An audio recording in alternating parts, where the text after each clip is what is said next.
Billions of Florida tax dollars spent on a natural solution to the water crisis. Some scientists say artificial wetlands can fix our algae problems, but Wink News investigative reporter Lauren Sweeney uncovers why building more of them is an uphill battle. When blue-green algae clogs our canals, when coffee brown water creeps along the Gulf Coast, fresh water releases from Lake Okeechobee catch most of the blame for our coastal water quality crisis. The Army Corps of Engineers releases water from the lake to prevent the dike that surrounds it from breaking. If that would happen, the results would be catastrophic. So the water released heads west down the Caloosahatchee River and east to the St. Lucie. At one point in time, that water flowed south into the Florida Everglades. Now that area is home to some of the most productive farmland in the nation. We're the salad bowl of the United States. And you could say the sugar bowl as well. The Everglades agriculture area accounts for half of the sugar cane in the entire nation.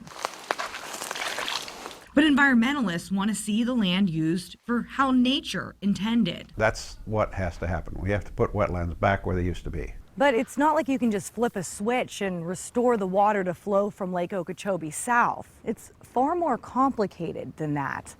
Among the reasons, the habitats that surround the Everglades are really fragile and require clean water. And in the last 25 years, Florida taxpayers have spent $2 billion to do just that. Clean up the water so it can flow south. This is basically the largest restoration project in the world.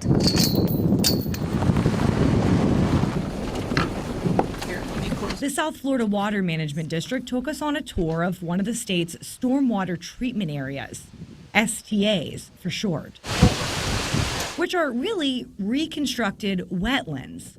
In total, the state operates 57,000 acres of them. These serene habitats, loved by bird watchers, are actually hard at work. The wetlands have a lot of functions in not just existing. They're constantly cleaning and flushing out the system. Water overloaded with phosphorus flows into the STAs and flows out much cleaner. They work spectacularly well. What that encourages me to suggest that, well, we need another 100,000 of those acres. But getting the land to build more STAs, well, that brings us back to the farming industry. There's no incentive to have their land acquired. They don't want it acquired. They've been very vocal about that. The question I ask people is, why can't we do both? Why can't we clean up the water, store more water in South Florida, and have agriculture?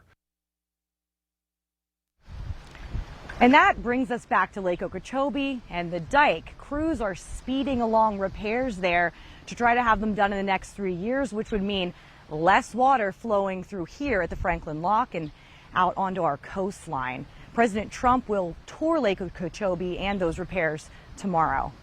Live in Elva, I'm investigative reporter Lauren Sweeney. Wink News now.